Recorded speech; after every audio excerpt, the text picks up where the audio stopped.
तनाविश ने नफ़ी में सर हिला दिया। अपने सरगना की लाश को ठिकाने लगाना तुम चारों की जिम्मेदारी है। अगर ये लाश पुलिस को मिल गई तो शायद इन्हें मज़ीद 4 लाशों की तफ्तीश भी करना पड़ जाए।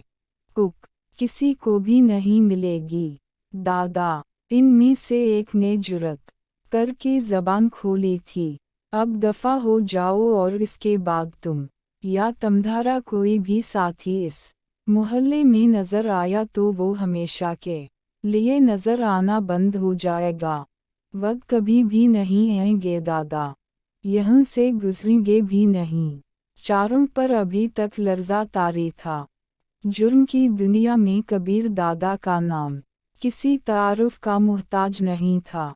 ज़ेर ज़मी हलकों में वो एक अफसानवी किरदार जैसी शोहरत रखता था। इनके वहम व गुमान में भी नहीं था कि इस आम से मोहल्ले के सबसे गरीब घर में वो एकदम यूं आकर बैठ जाएगा।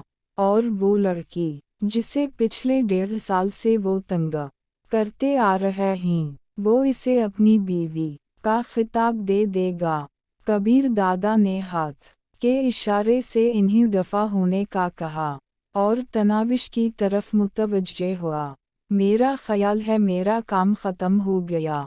जी हाँ, बस एक छोटी सी रस्म बाकी है, इत्मीनान भरा लहजे में कहते हुए इसने दोपट्टा दरअसत किया और मौलवी महबूब इलाही की तरफ मुतवज्जे हुई। चाचा जान, हमारा निकाह पढ़ा दें। मौलवी महबूब इलाही की आंखों में शदीद हैरानगी की लहरें उठीं, मगर इसने कोई सवाल पूछने की बजाय वो बसम अल्लाह पढ़कर निकाह का खुतबा पढ़ने लगा। खुतबा पढ़ते ही इसने कबीर खान से नाम वलदित पूछा। इसने धीमे लहजे में जवाब दिया, कबीर अली खान वलद उम्र अली खान। हक महर। इस मर्तबा वो बुशरा खातून से मुस्तफसर हुआ था।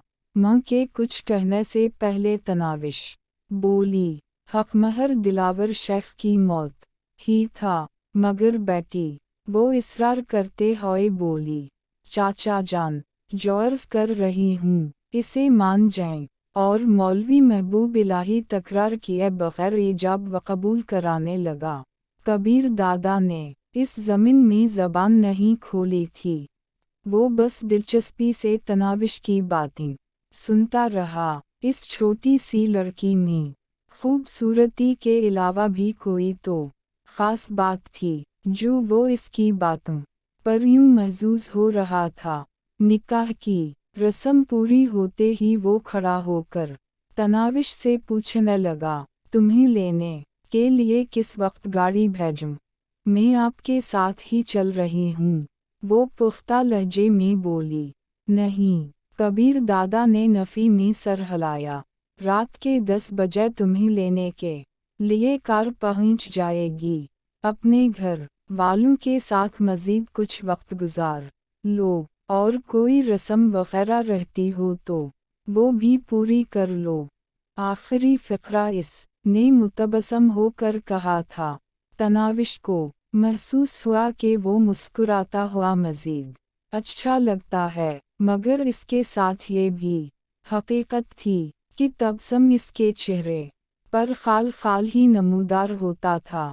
इसके रुखसत होते मौलवी साहिब ने भी इजाज़त मांगी। मौलवी महबूब इलाही के सामने सर झुकाते हुए वो ममनूनियत से बोली, चाचा जान, आपके एहसानात हमेशा कर्ज रहेंगे। चचा भी कहती हो और एहसानात का जिक्र भी करती हो। पगली बेटियों पर एहसान नहीं किए जाते, इनका हक अदा करने की कोशिश की जाती है।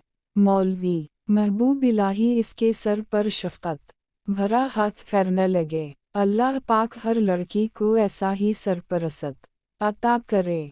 गलूगीर लहजे में कहकर वो माँ की तरफ मुड़ी और इसके गले लगकर रो पड़ी। मोहल्ले वाले भी नादिम और खफीफ अंदाज में बेटी के करीब होकर इन्हें मुबारकबाद देने लगे। वो सारी कहानी इनके सरों से काफ़ी ऊंची गुजरी تھی، کبیر دادا جیسی شخصیت کی آمد، دلاور شیخ کی بھیانک موت، بیٹی کی کارروائی، تناوش کا نکاح، سب کچھ نہایت عجیب تھا، مگر وہ سوال کرنے کی ہمت نہیں کر پا رہے تھے۔ ان